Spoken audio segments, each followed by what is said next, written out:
Red Butterfly, pages 197 to 220. Looking around, there are 3 other kids in my room who can walk besides me.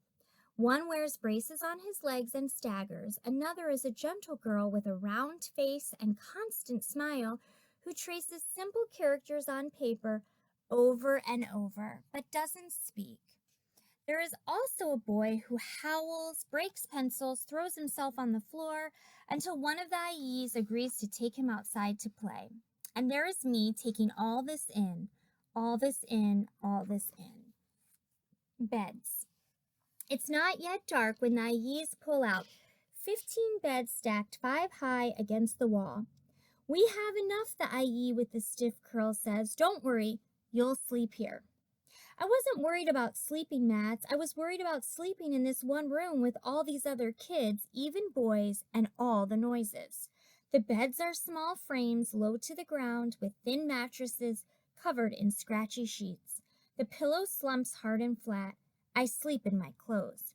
The same. I spend the morning sitting at the table with the kids who are in wheelchairs and the boy in leg braces. The quiet girl with the round face is also here, and when he's in the mood, the boy who breaks pencils. They all work writing characters in thin books with transparent pages. My hands twist in my lap. I don't have a book or a pencil, and I'm too afraid to ask if this is something I'm required to do too. The kids who lie on the mats have problems either with their brains or with their bodies so severe the IEs don't try to sit them at the table. The kids at the table don't speak to me, though they speak to the IEs and one another just fine. One of the IEs hands me a pencil and a blank sheet of paper. She gives me no instructions, so I draw Mama's face. Everyone must be watching. My tears drip, smearing the gray pencil marks. I cry stubbornly, refusing to look away from Mama's face or up at any of them. This afternoon, the foreigner comes, one of the IEs says. She might be talking to me. None of the other kids respond. Who the foreigner could be. So my stupid heart thumps hope. Maybe Daddy? Maybe Willard? Coming to take me away? The foreigner. The foreigner is a man, not Daddy, not Willard, but I am too weary from the energy it took to hope all day to be disappointed. He speaks English and tells me his name is Toby. He comes here every afternoon. He is short for a foreigner, just a little taller than me, even though he's 26 years old. He's from New Zealand, but I don't know what that means. He talks a little funny, but I can understand him all right. I'm a physical therapist, he tells me, squatting next to my chair. I help with the CP kids in this room make sure they're getting their exercise. I like his voice, the smoothness of it. CP stands for cerebral palsy, he tells me. Children who walk with a stagger and a jolt, or not at all, who need help eating, whose brains were hurt somehow before they were born, so they can't move like they want to. Toby helps them learn to sit, walk, feed themselves. Toby speaks Chinese better than me, even though he has seaweed-colored eyes, curly brown hair, and skin lighter than Mama's. My new name. Toby reads the name Miss Lee gave me, the one she wrote on the slip of paper. Lu Zhaoling. Nice name, means tinkling jade. It suits you. I shake my head. Am I green? Do I tinkle? How does that suit me? Toby laughs. I meant to be snotty, not funny, but Toby says, hilarious kid, and ruffles my hair. Translation. Toby tells me everything that's happening, all the things he learned about me from Miss Lee, while he stretches the boy's curled feet forward and back. Since you're an older child, Miss Lee will put you on a list to have you adopted quickly to an English-speaking country. Like Montana, I ask? Toby says, is that part of America? It's where my mama and daddy live, I say. My daddy's coming to get me, to take me there. He said he'd find me. Toby pauses. I'm not sure. He's not looking at me. I know I've said something wrong, maybe too hopeful.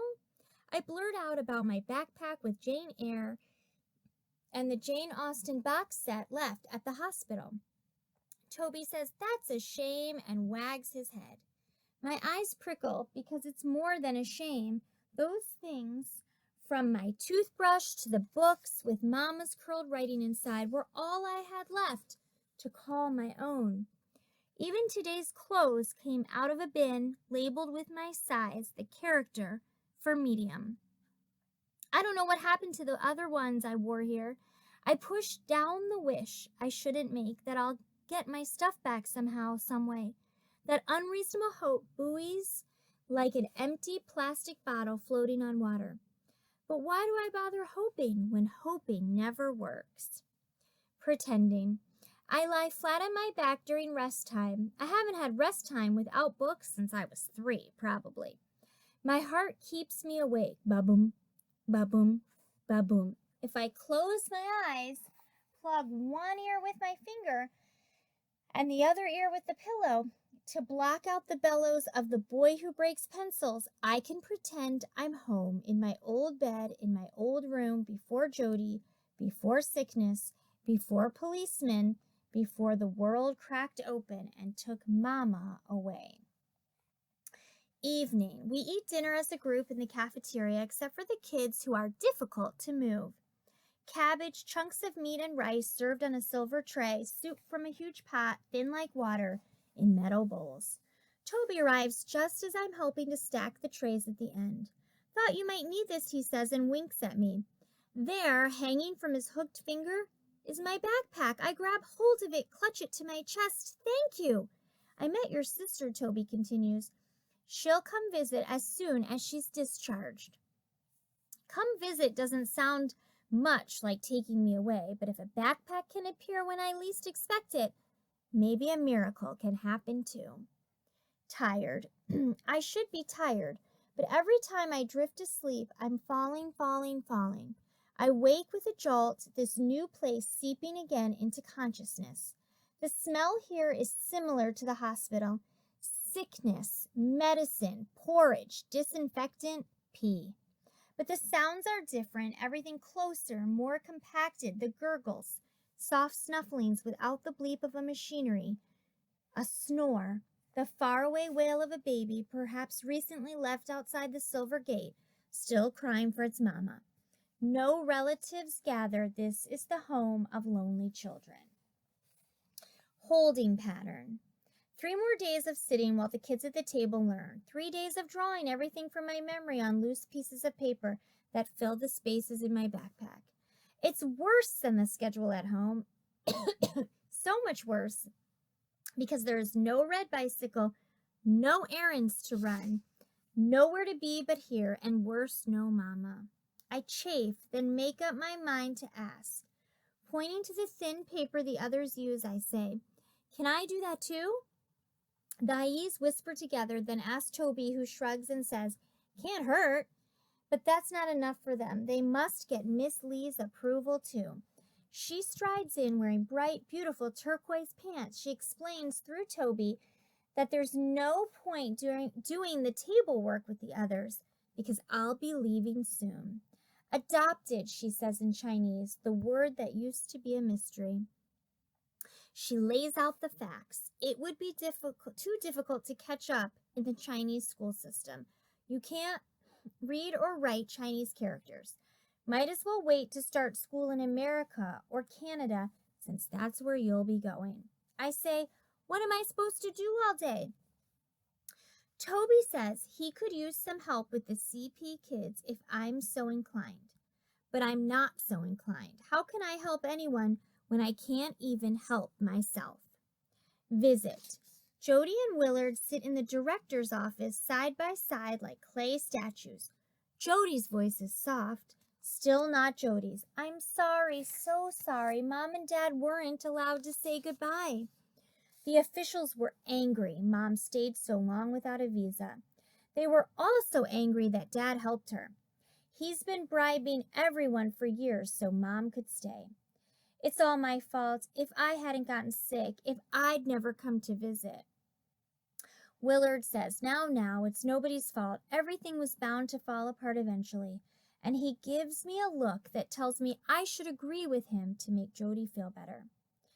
I don't know if I agree with anybody, though I hate to see Jody booming loud Jody, quiet, shriveled, crying. Rain dashes the window glass. I imagine Mama flying away through this drizzling sky toward her mountains without me. Was she sad to go or relieved? I turn that bitter question over and over, a sour lozenge on my tongue. The rain quickens, rattling the pane. Are you getting enough to eat? Jody asks. You look thinner. Are you brushing your hair? Maybe you could take me, I whisper, now that I have the paperwork and an official name. I mean, if Mama and Daddy are in too much trouble. The look that passes between Jody and Willard tells me I've said something wrong again. I don't think that's possible, sweetie, says Jody. The word sweetie doesn't sound right coming from Jody's mouth. I nod, silent, empty, stare at my hands until they leave. Better that way. Lost. I almost wish they hadn't come, because at least when I thought Daddy was still in China, I had hope. 3 weeks later, Toby tells me my picture is on a website showing older children who need homes. Your paperwork is done. Now we wait for a match. It won't be long. But I don't want any family except my own. Possibilities. What about Jody? Could she adopt me and let me live with Mama? I'm desperate enough to ask, to push away the memory of the doubtful, sorry look between Jody and Willard in the director's office. The look that said they wouldn't want me even for a temporary daughter. Toby sighs. There are a lot of restrictions. They might be the right age, but there are other factors. The Chinese government requires healthy bodies for one thing, and a certain amount of money in the bank. I'm not sure. He trails off. I suck in a breath, try again. But if I go to America with a different family, will they let me visit Mama and Daddy in Montana? Toby shrugs. It's possible. A small hope struggles in my chest that my new parents will understand, that they'll take me over the mountains to Montana, that maybe, just maybe, they'll let me live with Mama and Daddy once they realize Mama and Daddy are my true family. What if I want to live with Mama and Daddy? Do you think they'll let me do that? I ask. Toby scrambles the long bangs that hangs in my eyes. Your new family will want you, silly goose. They won't come all this way to give you up. I'm not a silly goose, and I don't want him to be right.